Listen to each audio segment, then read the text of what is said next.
Friends, welcome to Rishi's kitchen. તો આજ હું તમારી સાથે શેર કરીશ સુરતના ફેમસ વાટી દાળના સુરતી ખમણ સાથે સર્વ થતી સ્પેશિયલ ચટણી રેસીપી, જે ખાવામાં સોફ્ટ અને ખૂબ જ ટેસ્ટી લાગે છે. નાના અને મોટા બધાને ભાવતા જ હોય છે.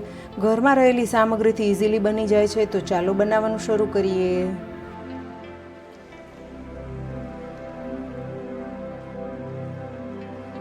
વાટી દાળના સુરતી ખમણ બનાવવા માટે અહીંયા મેં 2 કપ ચણાની દાળ સાફ કરીને લીધી છે.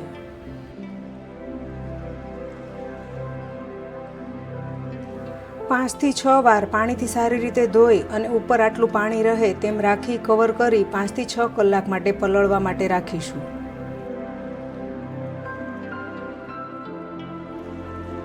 પાંચથી 6 કલાકમાં દાળ સારી રીતે પલળી અને ફૂલી ગઈ છે. પાણી નિતારી લઈએ. આમાંથી અડધી દાળ મિક્સર જારમાં લઈ લઈએ. 1/4 કપ જેટલું પાણી એડ કરી અને પીસી લઈએ. પીસેલી દાળ આ રીતે તૈયાર થશે. બોલમાં લઈ તે જ રીતે બાકી રહેલી દાળ પણ પીસી લઈએ.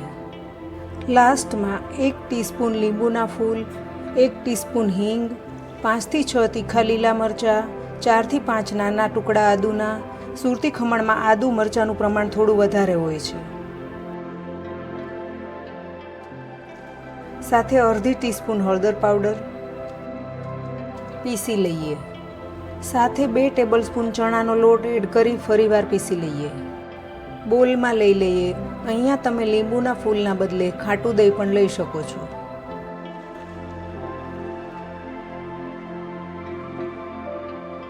સારી રીતે મિક્સ કરીએ. રેડીમેડ ખમણ મળે તેમાં લીંબુના ફૂલનો યુઝ કરવામાં આવે છે.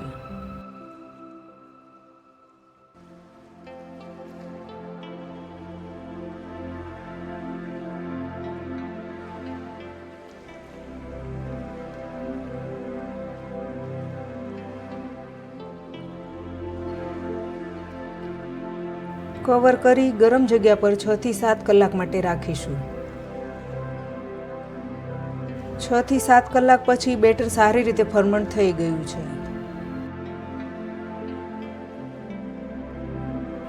તેમાં સ્વાદ અનુસાર મીઠું એડ કરીને મિક્સ કરીએ.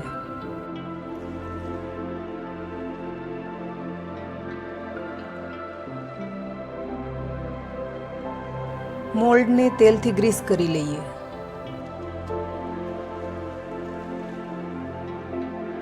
એક બોલમાં 4 મોટા ચમચા જેટલું બેટર લઈ લઈએ.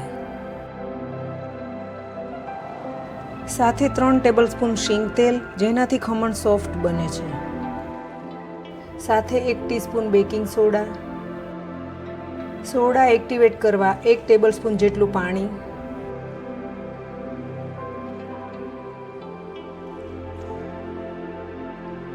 એક જ ડાયરેક્શનમાં મિક્સ કરીએ.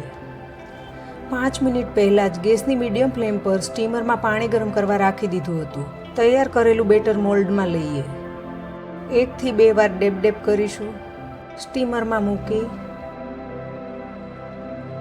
કવર કરી હાઈ ફ્લેમ પર 20 થી 22 મિનિટ માટે સ્ટીમ થવા દઈએ. 20 મિનિટ પછી આ રીતે નાઇફની મદદથી ચેક કરીએ. નાઇફ ક્લીન નીકળી છે. ખમણ સ્ટીમ થઈ ગયા છે. ગેસની ફ્લેમ બંધ કરીશું.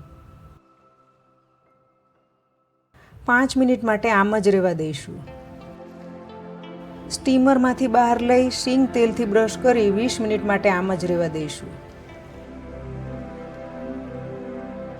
20 મિનિટ પછી સાઈડ પર કટ લગાવી ડીમોલ્ડ કરીએ.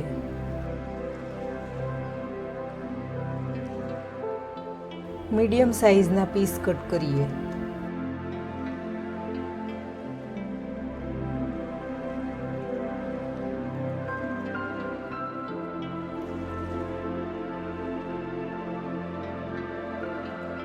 ખમણ પરફેક્ટ તૈયાર થયા છે. 2 કપ દાળથી 2 મોલ્ડ ખમણના તૈયાર થશે. વજનમાં જોઈએ તો 1 કિલો તૈયાર થશે.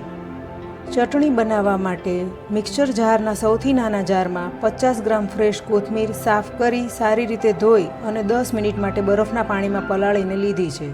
સાથે 6 થી 7 તીખા લીલા મરચાં, 1 ઇંચ આદુનો ટુકડો,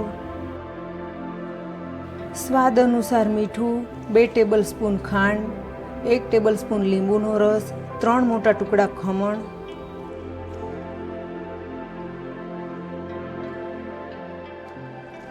ત્રણથી 4 ટેબલસ્પૂન જેટલું પાણી એડ કરીને પીસી લઈએ. ખમણ સાથે સર્વ થતી ચટણી તૈયાર છે. બોલમાં લઈ લઈએ. ખમણનો વઘાર કરવા ગેસની ફ્લેમ ઓન કરી પેનમાં 2 ટેબલસ્પૂન શીંગ તેલ, મીડિયમ ટુ લો ફ્લેમ પર તેલ ગરમ થાય એટલે 1 ટેબલસ્પૂન રાઈ, રાઈ ફૂટે એટલે અડધી ટીસ્પૂન હિંગ, 5થી 6 મીઠા લીમડાના પાન, અડધો કપ પાણી મિક્સ કરીએ. પાણી થોડું ઉકળે એટલે ગેસની ફ્લેમ બંધ કરી અને ખમણ એડ કરીશું.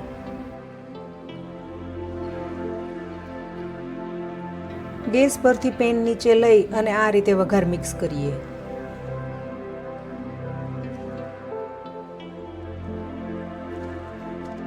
ત્યાર પછી સમારેલી થોડી ફ્રેશ કોથમીર મિક્સ કરીશું. ગરમા ગરમ સુરતી ખમણ સર્વિંગ માટે તૈયાર છે. તો રિશિસ કિચન સ્ટાઇલથી સર્વ કરીએ. તો ફ્રેન્ડ્સ, તમે આ વાટી દાળના સુરતી ખમણ સાથે ચટણી રેસીપી એકવાર જરૂરથી ટ્રાય કરજો અને મને કમેન્ટમાં જણાવજો કે કેવી લાગી. જો સારી લાગે તો વિડીયોને લાઇક અને શેર કરજો. રિશિસ કિચન ચેનલને સબસ્ક્રાઇબ કરજો અને આવી જ નવી રેસીપી જોવા સાઇટ પર આપેલ બેલ આઇકન પ્રેસ કરજો, જેથી આવનાર નવી રેસીપીના નોટિફિકેશન તરત મળે. ફરી મળીશું એક નવી રેસીપી સાથે. Thank you for watching.